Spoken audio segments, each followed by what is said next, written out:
Razorback and SEC fans, don't forget to check out the Pig Trail Network Patreon page. Only $4 a month, which goes towards supporting the YouTube channel. You can find the Patreon link down below any PTN video in the description box. If you'd rather make a one-time donation, that is also located in the description box as well. Thank you for all of your support, and of course, woo pig suey.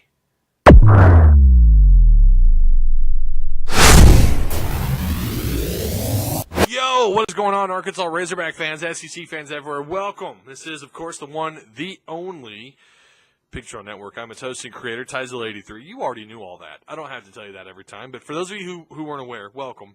Follow me on Twitter, at Tyzilla83. Go check out the Patreon page. I'd really appreciate that. We don't have any Patreon supporters yet. Hoping to get our first one. You will get shout-outs. We don't have that. I need to go back and actually edit that in the page. Make you know, so that way you're aware when you donate. I'm gonna give you a shout-out and tell you how much. It doesn't matter if it's a $1 donation, if you want to do a one-time donation, or if you're a Patreon supporter, which is $4 a month. I'm going to give you a shout-out one way or another. It goes a long, long ways. It's just every little bit. Also, when you share the content, things like that, you know, whether you're sharing it on social media, Facebook, Twitter, message boards, whatever. But a special shout-out, though, Tommy Lewis, who donated a whopping $50. Holy cow. Thank you, Tommy. I mean, you guys have no idea how far that goes. That's going to go really far, and I'm hoping to make some good use of it with some stuff with my video editing software and things like that. Again, every little bit helps. But the rest of this video, as we're moving forward here, is just really tidbits from the SEC media days, you know, with Chad Morris, Yella Froholt, Santos Ramirez. You know, just little tidbits, things that they said to the media, and just, you know, maybe some things you hadn't heard yet. Coach, how do you think the move to a 4-3 has affected guys like Dejon Harris and Dre Greenlaw? Well, you know, they had played in a 4-3 prior to, you know, last year.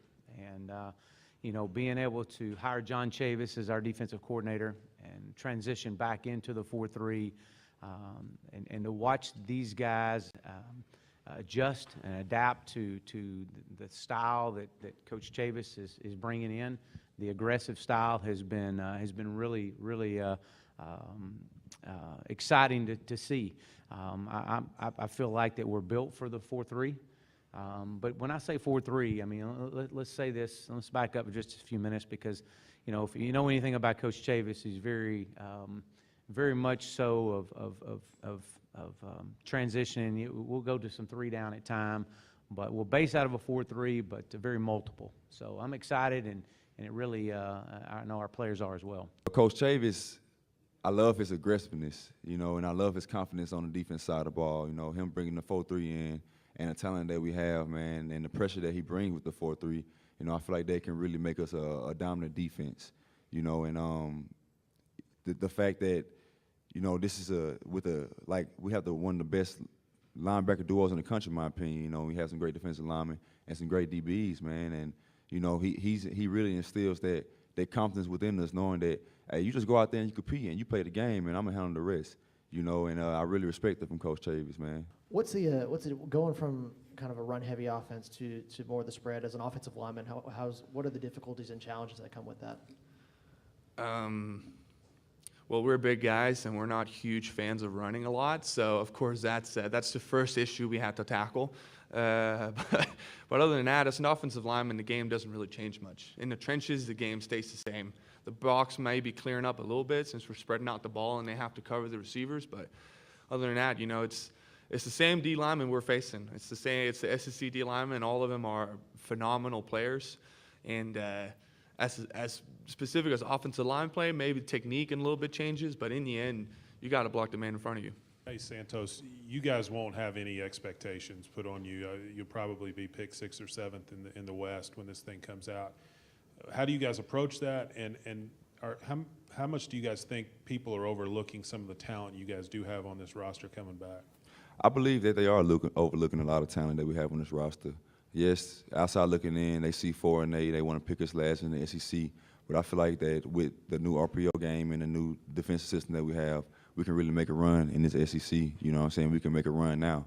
And, you know, we have a lot of talented guys like Scooter, you know, Sosa, Rambo, Jonathan Nance.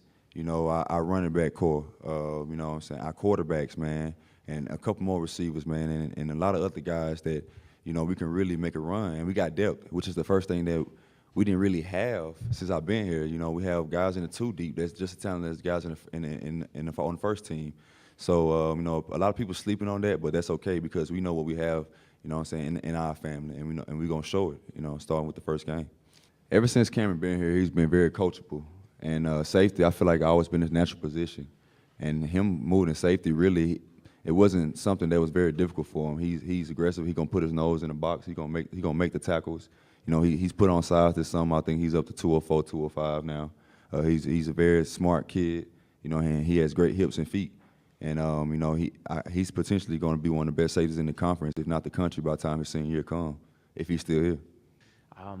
The only thing I can control, and you can't control that outcome right now. The only thing we can control is putting our best foot forward every day and developing these young men and putting that process in play. Being a part of East Texas, I think it's very imperative that the recruiting that has to dive into the state of Texas, it has to. And when you look at the programs of the past that have had success at Arkansas, you win with the players in Arkansas, and you have a great recruiting footprint in Memphis and Tulsa, and you better get into Texas and into Louisiana. And then you dip into the other schools in the Southeast, or other states in the Southeast that you have relationships. But I believe being from East Texas and the relationships we have will only continue to help us as we move forward in recruiting.